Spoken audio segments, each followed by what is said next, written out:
Captain Jake Morrison stood on the bridge of the U.S. Endeavour and watched the stars through the wide windows. After 3 months of travel, his ship had finally reached the Kepler system where humans hoped to build their first colony beyond Earth. The quantum fold drive had worked perfectly, and now they were close to making history. Lisa Rodriguez worked at her station, checking the engine readings, while Tyler Brooks monitored the security systems. Amanda Clark sat at communications listening for any signals from this new region of space. The crew had trained for years for this moment, and everyone felt excited about what they might find. The first sign of alien life came as a strange reading on the sensors. Amanda looked up from her console with wide eyes and called out that something big was approaching their position. Jake ordered all systems to high alert as a massive ship appeared on their screens. The alien vessel was 3 times larger than the Endeavour and covered in smooth metal that seemed to glow with its own light. Strange symbols marked its hull, and weapon ports lined its sides like the teeth of some giant beast. Jake had never seen anything so beautiful and terrifying at the same time. Voice came through the communication system speaking in perfect English, which surprised everyone on the bridge. The aliens had somehow learned human language just by scanning their ship. The voice was cold and carried no emotion as it demanded that Jake prepare to be boarded for inspection. 3 alien shuttles approached the Endeavour and docked without asking permission. Jake decided to meet these visitors in the main cargo bay with Tyler and a security team. When the airlock opened, Jake got his first look at the Caliph. High Commander Zethkar was tall and covered in thick scales that looked like armor. His forearms ended in clawed hands, and his red eyes showed no warmth or friendship. Behind him came Science Advisor Melthus, who carried strange scanning devices, and War Leader Crixinol, whose body was built for fighting.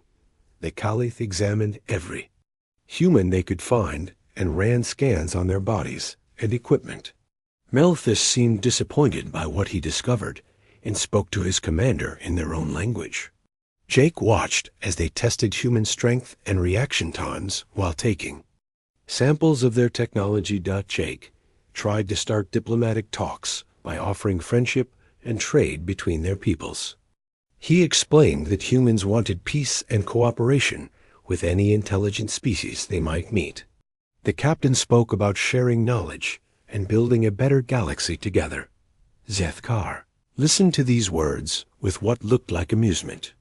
When Jake finished speaking, the alien commander began to laugh in a sound that made everyone uncomfortable. He told Jake that humans were weak creatures with soft skin and no natural weapons. Their technology was primitive, and their emotions made them unstable. The science advisor reported that human bodies were fragile compared to most species in the galaxy. They had no claws or armor, and their bones broke easily under pressure. Human weapons were simple projectile throwers that would be useless against energy shields. Most importantly, their emotional bonds made them predictable and weak. War Leader Crixinol suggested that humans would make good slaves if properly trained. Their small size would let them work in tight spaces, and their pack bonding meant they would obey orders to protect each other. The Caliph had conquered dozens of species, and humans looked like another easy victory. High Commander Zethkar delivered an ultimatum that changed everything. Humans had 1 year to surrender completely to Caliph rule or face total destruction. They would become servants of the Empire, and their worlds would be divided among Caliph colonies. Any resistance would result in the elimination of the entire human species. Jake rejected these terms and declared that humans would never become slaves to anyone. He said his people would fight to defend their freedom, no matter what the cost might be. The captain demanded that the Caliph leave human space immediately and never return. The aliens found this response amusing rather than threatening. Zethkar explained that the Caliph Empire had ruled this region of space for thousands of years. No species had ever successfully resisted their conquest, and humans would be no different. He gave Jake one final chance to surrender and save his people from needless suffering. When Jake refused again, the aliens returned to their shuttles without another word. As they departed, Crixinol promised that the next time they met would be on a battlefield where human weakness would be fully exposed. The Calith ship disappeared into fold space, leaving the Endeavor alone among the stars. Lisa Rodriguez had been monitoring the alien vessel during the entire meeting and discovered something important. Their scans had revealed weaknesses in Calith technology that might be exploited. The energy shields that protected their ships operated on predictable frequencies that could potentially be disrupted. Jake ordered an immediate return to Earth to warn humanity about the coming threat. As the Endeavor jumped into fold space, Amanda picked up long-range communications between Calith ships. The aliens were already calling for war fleets to deal with the human problem once and for all. The long journey home gave Jake time to think about what had happened. The Calith had made a serious mistake in judging human nature. They saw emotions and cooperation as weakness when these were actually humanity's greatest strengths. The aliens had no idea what they were really facing. When Earth finally appeared on their screens, Jake knew that everything was about to change. Humanity was about to face its greatest test, and the Calith were about to learn what survival really meant. 6 months after the Endeavor returned to Earth, the Calith war fleets arrived at the edge of the solar system. Admiral Karen Phillips watched from the bridge of the UES, defiant as over 300 alien ships dropped out of fold space near Pluto. The human defense fleet had only 60 vessels to face this overwhelming force. General Chris Parker coordinated the planetary defenses from his command center on Earth, while Admiral Phillips prepared her ships for battle. Every human military vessel had been called back to defend the home system, but they were still hopelessly outnumbered. The Calith fleet moved toward Mars, where the first major engagement would take place. The enemy ships were larger and more advanced than anything humanity possessed. Their hulls gleamed with energy shields that could deflect most human weapons, while their plasma cannons could cut through Earth armor like paper.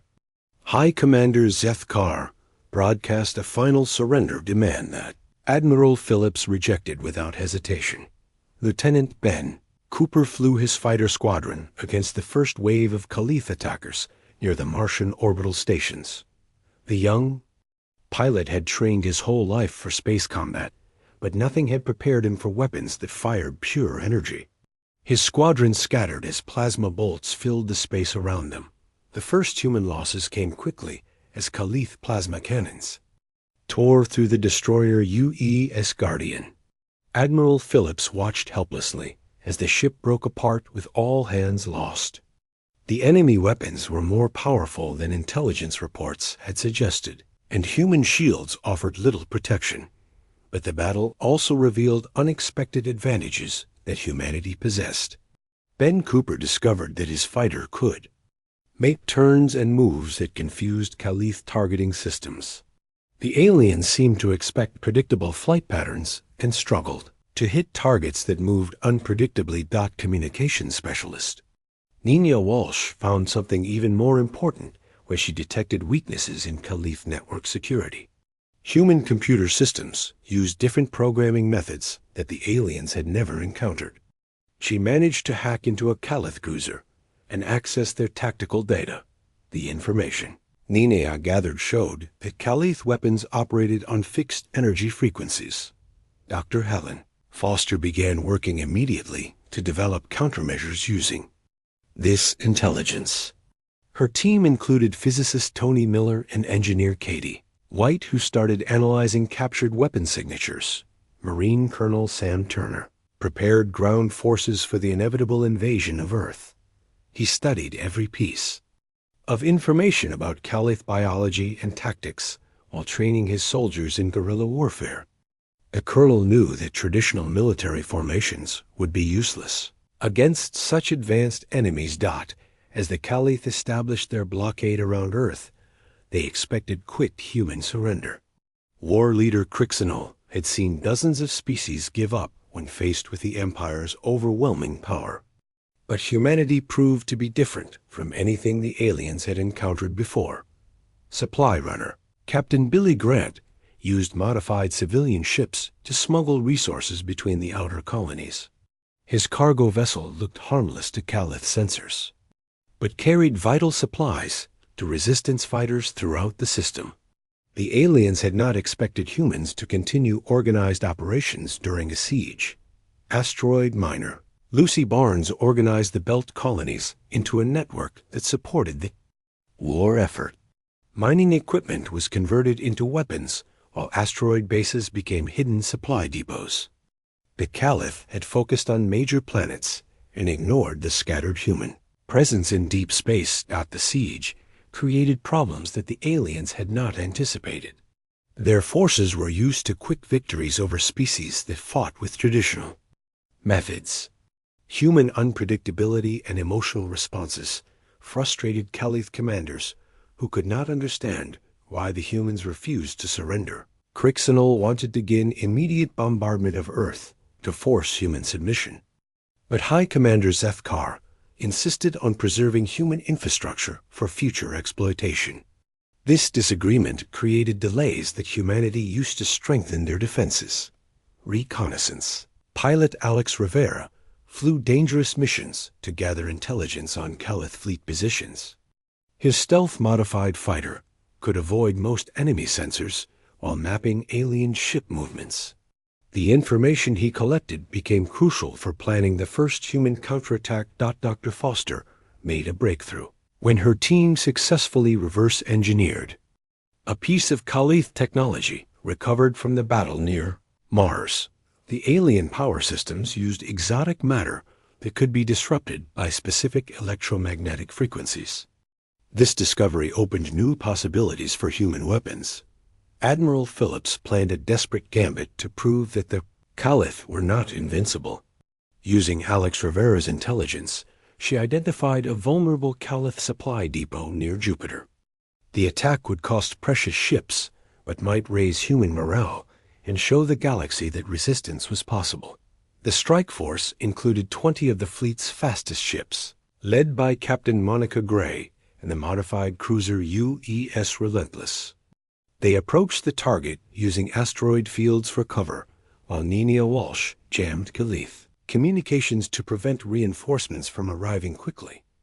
The attack succeeded beyond all expectations as human missiles armed with Dr. Foster's electromagnetic warheads disabled the Calith depot's shields.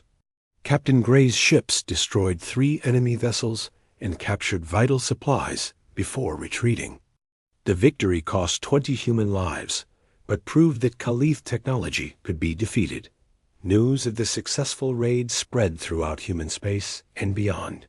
Other species that lived under Calith rule heard that someone had finally struck back against the Empire. For the first time in centuries, the aliens faced an enemy that refused to be intimidated by their reputation. High Commander Zethkar realized that his intelligence about human weakness had been completely wrong.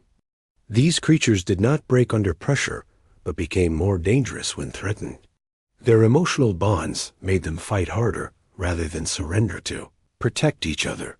The siege entered a new phase as both sides prepared for a longer conflict than anyone had expected. Humanity had shown they could adapt and fight back, while the Caliph discovered that conquest would not be as simple as they had believed. The real war was just beginning. 3 months into the siege, humanity began showing its greatest strength as people adapted to impossible conditions. Chief Science Officer Rachel Stone worked with manufacturing executive Frank Davis to build weapons that had never existed before. Their breakthrough came from studying how Earth's animals survived when threatened by predators. Dr. Foster's research team had grown to include a captured Calith defector named Yilseth, who provided crucial information about alien technology. The former Calith scientist had become disgusted with his people's cruelty and decided to help humanity survive. His knowledge helped humans understand how energy weapons actually worked. Engineer Lisa Rodriguez now commanded the research vessel, Use Innovation, where she tested new weapons against captured Caliph equipment. The ship had been converted into a mobile laboratory that could strike enemy patrols and disappear before reinforcements arrived. Every test brought humanity closer to matching alien firepower. The human military changed faster than anyone thought possible. General Parker created a command structure that made human forces nearly impossible to predict or defeat completely. Instead of rigid formations, his soldiers operated in small groups that could adapt to any situation without waiting for orders from above. Squad leader Maria Santos developed infantry tactics that exploited Caliph dependence on energy shields. Her soldiers learned to use the environment and quick movements to get close enough for traditional weapons to be effective. The aliens discovered that their technology meant nothing in close combat against determined humans. Pilot Ethan Clark mastered techniques for disabling enemy ships without destroying them completely. His squadron specialized in precision strikes that knocked out Caliph weapons and engines, while leaving the crew alive for interrogation. This approach provided valuable intelligence while showing that humans could show mercy even in war. On Earth, civilian coordinator Grace Evans organized entire populations to support the war effort. Every factory and workshop contributed something useful, while schools trained children to help with manufacturing and research. The planet had become a single organism focused on survival. Factory worker Pete Johnson helped retool manufacturing plants to produce military equipment overnight. Assembly lines that once made civilian goods now turned out weapons and armor at incredible speed. Human industrial capacity surprised the Caliph, who had not expected such rapid conversion. Teacher Linda Murphy coordinated educational programs that trained thousands of people in engineering and military skills. Knowledge that once took years to learn was compressed into weeks of intensive study. Humanity was creating soldiers and scientists faster than the aliens could eliminate them. The Caliph began experiencing serious doubts about their ability to win quickly. Science advisor Malthus reported that human adaptation rates exceeded all known parameters for intelligent species. Unlike other races that fought the same way until defeat, humans continuously evolved their strategies. Communication intercepts revealed growing concern among Caliph leadership about the length of the campaign. The Empire had never faced an enemy that became stronger during a siege rather than weaker. Resources that should have been used for expansion were being consumed by the stubborn human resistance. Captain Jake Morrison now commanded a stealth ship designed specifically for infiltration missions behind enemy lines. His vessel U.E. Shadow used technology stolen from the Caliph combined with human innovations to become nearly invisible to alien sensors. The ship could strike anywhere in the solar system without warning. A major turning point occurred when Morrison's team successfully infiltrated a Caliph command vessel near Saturn. Infiltration specialist Carlos Zhang and tech expert Amy Roberts accompanied the captain on a mission that captured critical intelligence about enemy fleet movements and strategic plans. The data they recovered revealed that the Caliph were planning a massive assault on Earth within 2 weeks. High Commander Zeth Carr had decided that the siege was taking too long and direct. Bombardment was the only way to force human surrender. The attack would kill billions, but preserve enough infrastructure for Caliph use. Admiral Phillips used this intelligence to plan Operation Prometheus, which was designed to break the alien blockade before the final assault could begin. The operation would use every human ship available, including armed civilian vessels and converted cargo haulers. Victory was uncertain, but surrender meant extinction. Dr. Foster achieved another breakthrough when her team developed adaptive armor that learned from each energy weapon hit. The material could adjust its properties to better resist specific types of damage, which made ships much more survivable in combat. Test pilot Nathan Brooks demonstrated the armor's effectiveness against captured Calith weapons. Manufacturing. Coordinator Roy Campbell oversaw rapid production of the new armor systems across multiple facilities throughout the solar system.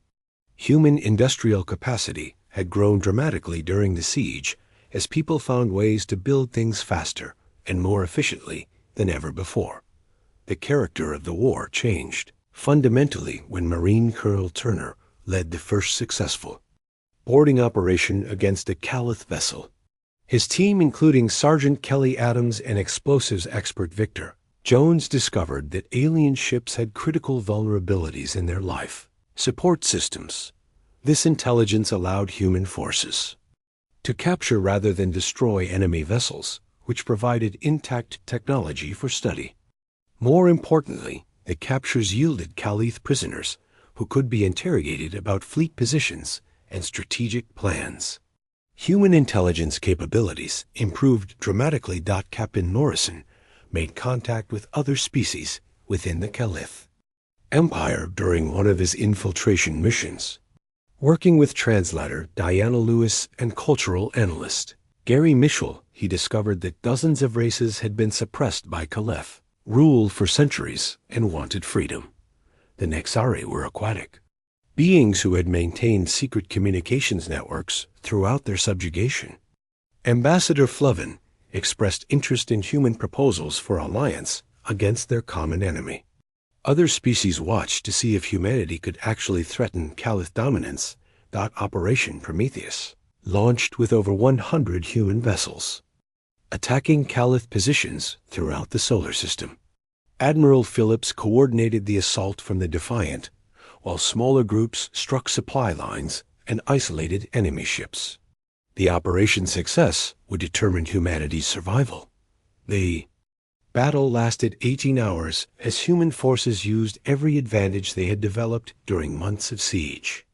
Swarm tactics overwhelmed rigid Calith formations, while adaptive armor allowed human ships to survive direct hits from plasma cannons. New weapons disrupted alien shields and disabled their systems.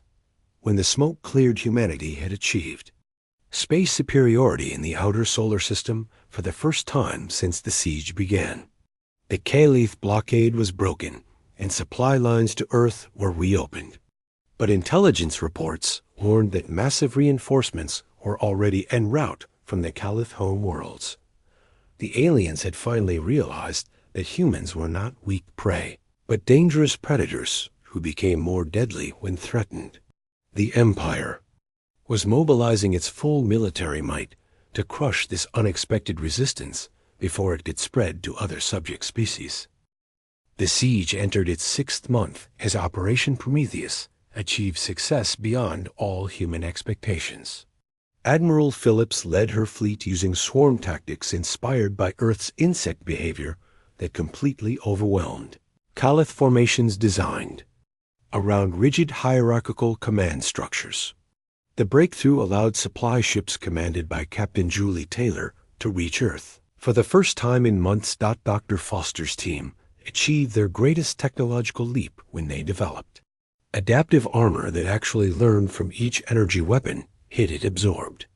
The revolutionary material could adjust its molecular structure in real time to better resist specific types of damage. Test pilot Nathan Brooks demonstrated that ships equipped with this technology could survive direct hits from Calith plasma, cannons that would have destroyed older vessels. Manufacturing coordinator Roy Campbell oversaw the rapid production of new armor systems across multiple facilities throughout the solar system. Human industrial capacity had expanded dramatically during the siege as desperate people found ways to build things faster and more efficiently than anyone thought possible.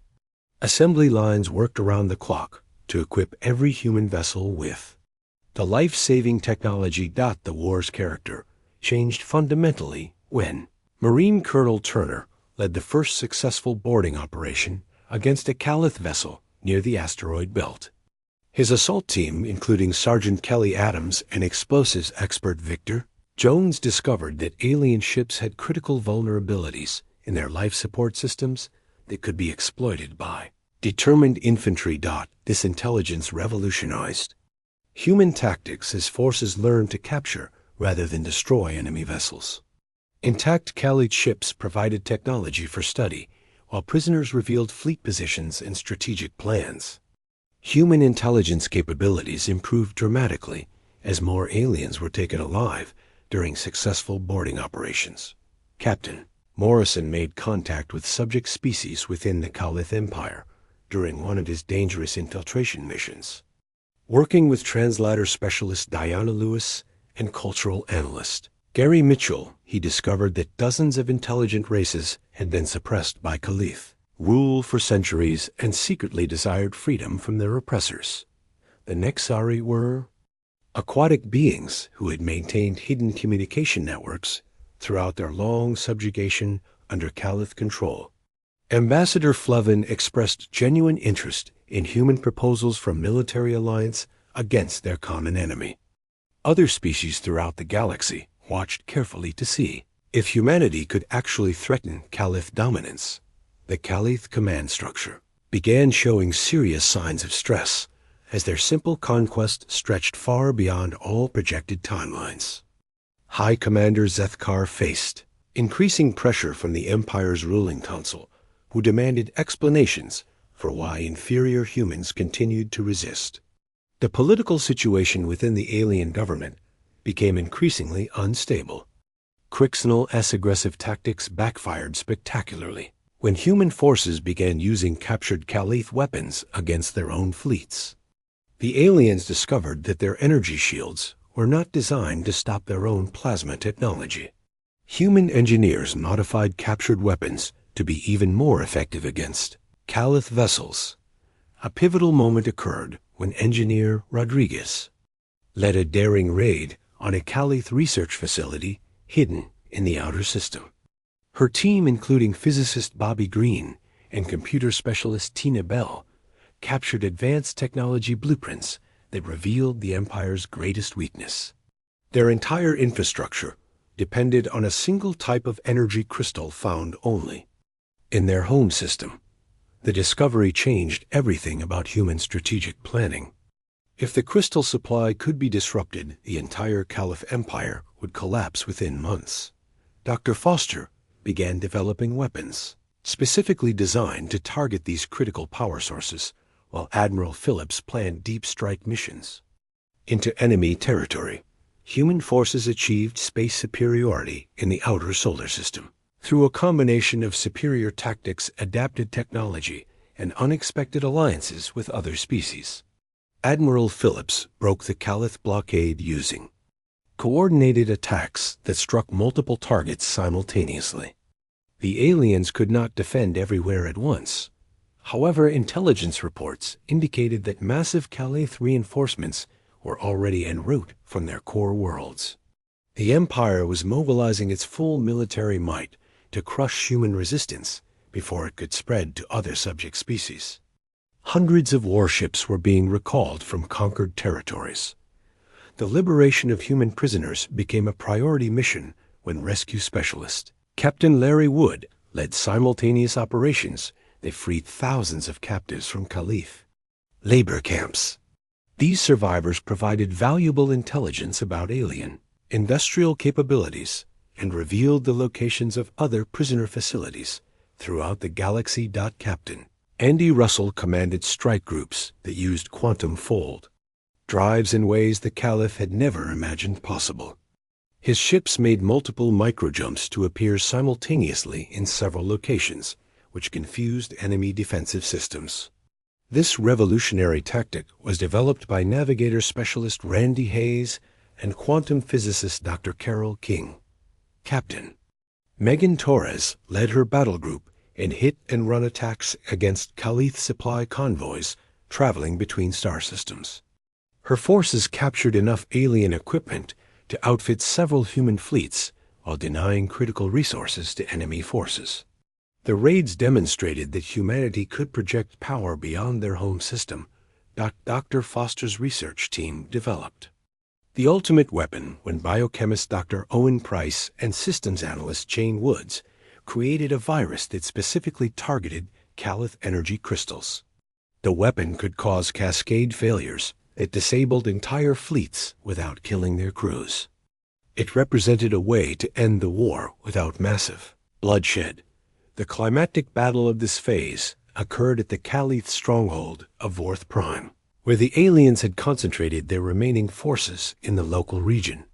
Using intelligence gathered by deep cover operative Captain Monica Gray and her infiltration team, human forces launched a coordinated assault that targeted crystal processing facilities. The battle involved over 1,000 ships from multiple species, all united under human strategic leadership. Nexari biovessels provided organic technology that could not be detected by Calith sensors, while liberated species contributed unique capabilities that the aliens had never faced in combination. Human coordination made the alliance effective. War leader Crixenol made a desperate final attempt to stop human advances by threatening genocide against captured human populations on occupied worlds.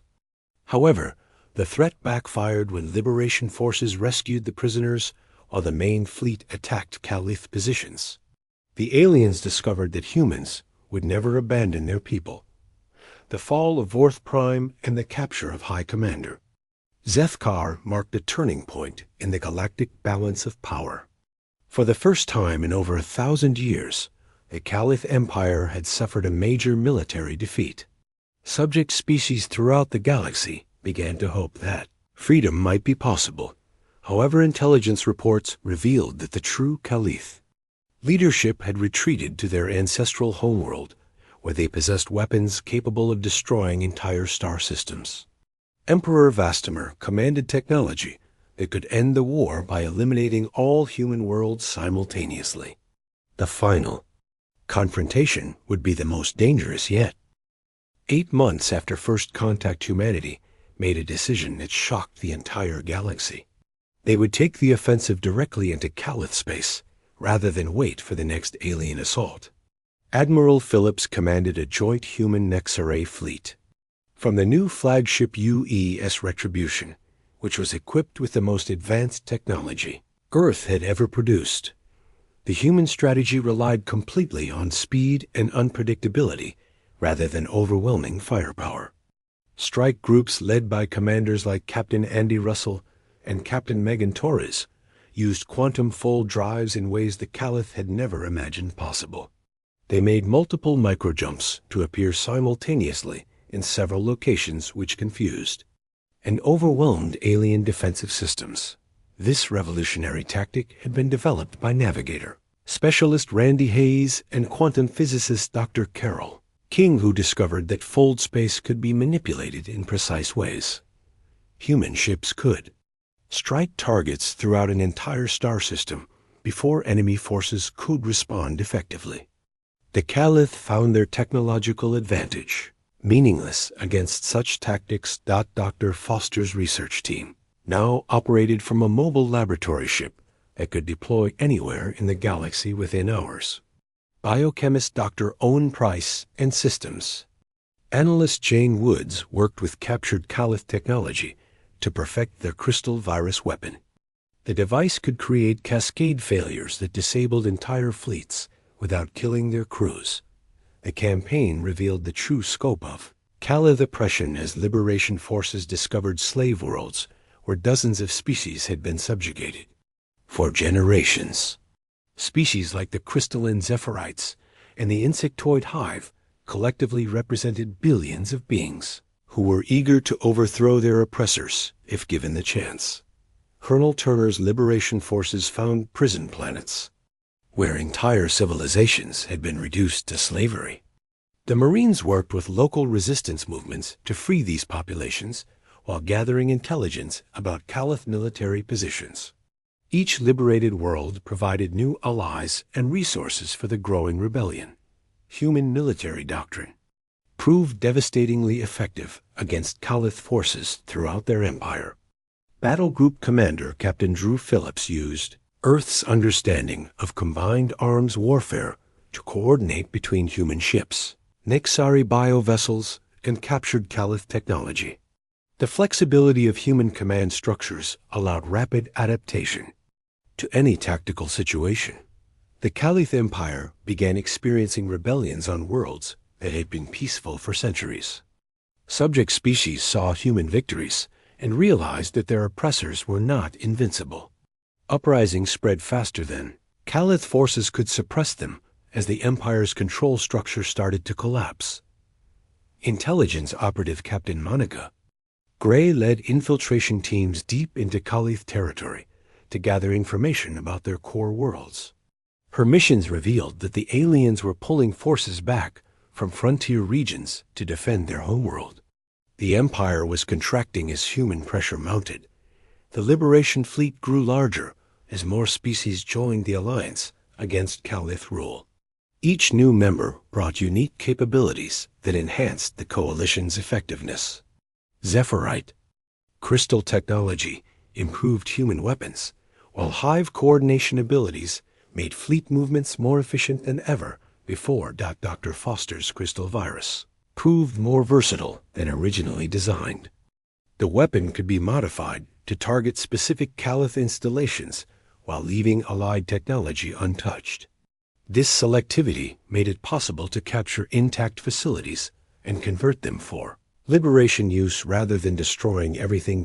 Captain Julie Taylor commanded supply operations that kept the Liberation Fleet operational across multiple star systems. Her logistics network used captured Caliph infrastructure combined with contributions from liberated species. The coalition could sustain military operations far from human space indefinitely. The climactic battle of the campaign occurred at the heavily fortified Caliph stronghold of Vorth Prime. The system contained the Empire's largest military base outside their core worlds and controlled access to several important trade routes. Its capture would isolate dozens of Caliph colonies. Admiral Phillips coordinated the assault using over 1,500 ships from multiple species, all working under human strategic command. The attack demonstrated how human leadership could unite former enemies into an effective fighting force. Cooperation replaced the rigid hierarchy that had defined Caliph military structure. The battle tested every innovation humanity had developed during months of warfare. Adaptive armor protected ships from Caliph plasma weapons, while crystal viruses disabled enemy defenses. Captured alien technology was turned against its creators as liberated species fought alongside their human liberators. Nexari bioships provided organic technology that could not be detected by conventional Caliph sensors. Their living vessels could heal damage during combat and adapt to enemy weapons in real time. The aquatic species had become humanity's most valuable allies in the fight for galactic freedom. War leader Crixno commanded the defense of Vorth Prime with desperate fury as he realized that his empire was collapsing around him. The alien general deployed planet-killing weapons against his own installations rather than let them fall into liberation hands. His actions revealed the true nature of Caliph leadership.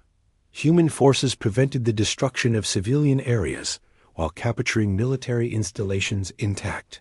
Captain Larry Wood led rescue operations that saved millions of slaves who would have died in Chrysanol's scorched earth campaign.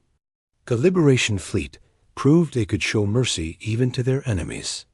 The fall of Vorth Prime sent shockwaves throughout the galaxy as news spread that the supposedly invincible Caliph Empire had suffered another crushing defeat. High Commander Zethkar was captured along with thousands of other Caliph officers. The alien leadership faced the reality that they were losing the war. Intelligence gathered from captured facilities revealed that Emperor Vastamer had retreated to the Caliph homeworld of Kolithter. The ancient ruler possessed weapons that could destroy entire star systems and threatened to use them if liberation forces continued their advance. The final confrontation would determine the fate of the galaxy. Captain Morrison led reconnaissance missions into the Caliph core systems to gather intelligence about the homeworld's defenses. His stealth ship U.E. Shadow could penetrate deep into enemy territory without detection. The information he gathered would be crucial for planning the final assault. The Liberation Fleet prepared for the ultimate test as they approached the heart of the Caliph Empire. Hundreds of species that had suffered under alien rule for centuries would finally have their chance at freedom. But Emperor Vastamir's planet-killing weapons made a coming battle the most dangerous yet. Humanity had come far from that first meeting with High Commander Zeth Kar when the aliens had dismissed them as weak and inferior. Now human leadership united the galaxy's oppressed peoples in a final push for liberation. The Caliph were about to learn what survival really meant. The final confrontation took place at Kalithter, the Empire's homeworld, and seat of power that had controlled the galaxy for over 1,000 years. Emperor Vastamir commanded planet-killing weapons that had never been used in recorded history. But the ancient ruler was desperate enough to destroy entire star systems rather than accept defeat. Admiral Phillips coordinated the largest multi-species fleet ever assembled in galactic history. The Liberation Armada included humans Nexarai Zephirites and dozens of newly freed peoples who had suffered under Kalith oppression for generations. The human contribution went far beyond military might as their leadership united former enemies into an effective fighting force. Captain Jennifer Walsh led diplomatic efforts that convinced even former Caliph allies to join the liberation cause. Her negotiations proved that cooperation and mutual respect were more powerful than fear and domination. Species that had served the Empire for centuries switched sides when they saw a better alternative. Dr. Foster's team provided technological solutions that made unprecedented cooperation possible between radically different species. Her universal translation systems allowed instant communication, while her adaptive interfaces let alien technology work together seamlessly. Science became the foundation for galactic unity. The final battle tested everything humanity had learned about survival during their long struggle against impossible odds. When Caliph planet killers began targeting allied worlds, human forces made the ultimate sacrifice to protect their new friends. Captain Morrison commanded a volunteer squadron that included pilots Steve Carter and Ruby Thompson on a suicide mission to disable the weapons at their source. The climax revealed the fundamental difference between human and Caliph concepts of strength and survival. While the aliens fought to maintain dominance and control over others, humans fought for the survival and freedom of all intelligent species. This philosophical difference became tactically decisive when former Caliph subjects joined the battle. Against their oppressors, Dr. Foster's crystal virus proved to be the war's most decisive weapon, but not in the way anyone had expected. Rather than destroying Caliph technology, the modified virus allowed A forces to take complete control of enemy systems. This reversal gave the Liberation Fleet access to weapons that could disable rather than destroy. The virus spread through Caliph networks faster than their technicians could stop it. Within hours, entire fleets found their weapons turned against each other, while their life support systems fell under Liberation control. The Empire's greatest technological advantage became their fatal weakness. Emperor Vastamir's final defeat came when he realized that his empire's foundation had been completely undermined. Fear and submission had been replaced by something much stronger, which was voluntary alliance based on mutual benefit and respect.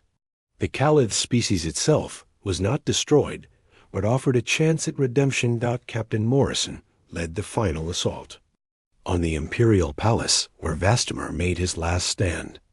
The ancient emperor activated his personal guard's most powerful weapons, but found that his own technology no longer obeyed his commands.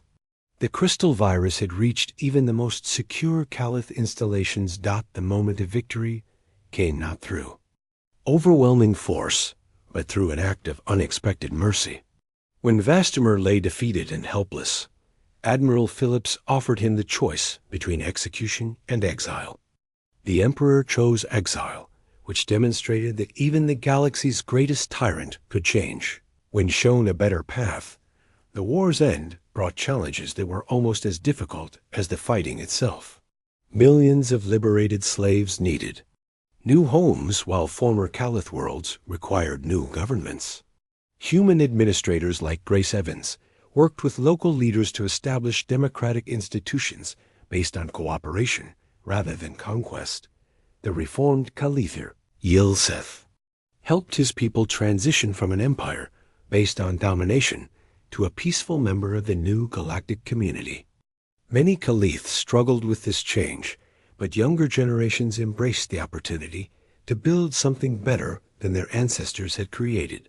5 years after the war's end, Admiral Morrison commanded the joint exploration vessel UGS Harmony, with crew members from dozens of species working together to explore uncharted regions of the galaxy. The ship represented everything that humanity had fought to achieve during the darkest days of the siege. Dr. Foster led research stations, where former enemies collaborated on technologies that benefited all intelligent life. Caliph scientists worked alongside human researchers and liberated species to solve problems that had plagued the galaxy for centuries. Knowledge replaced conquest as the path to advancement. The new galactic order was not perfect, but it offered something that had never existed before. Species could choose their own destinies without fear of conquest or enslavement. Trade and cultural exchange flourished as barriers between worlds came down. Captain Phillips, who had been promoted to Admiral of the Galactic Defense Force, worked to prevent new conflicts before they could start. Her forces included volunteers from every species who were dedicated to protecting the freedom that so many had died to achieve.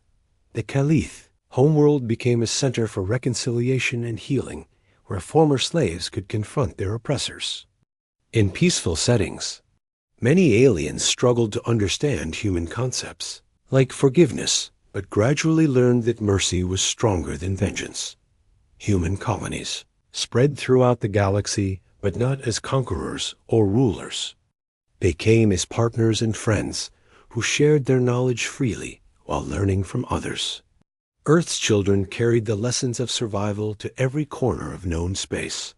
The story's greatest triumph was not military victory, but the transformation of an entire galaxy. Billions of beings learned that cooperation was more powerful than domination, and that diversity made everyone stronger. The universe became a place where intelligence could flourish without fear. The epilogue found Captain Morrison, now an old man, teaching young officers from many species about the early days of galactic cooperation. His students included humans, Caliph Nexari, and dozens of other races who worked together as naturally as breathing. When asked about humanity's greatest achievement, Morrison always gave the same answer. They had not conquered the galaxy or destroyed their enemies. Instead, they had proven that survival was not about being the strongest or most advanced. True survival meant adaptation, cooperation, and the refusal to give up hope when facing impossible odds. The Caliph had learned too late that humans were not weak because they showed emotion and formed bonds with others. They were strong because of these traits that allowed them to unite an entire galaxy against tyranny. What the aliens had seen as weakness was actually humanity's greatest strength. The galaxy would never forget the species that refused to surrender. When faced with extinction, humanity had shown that even the smallest and seemingly weakest beings could change the universe if they never stopped fighting for what was right. Their legacy would inspire countless generations to come.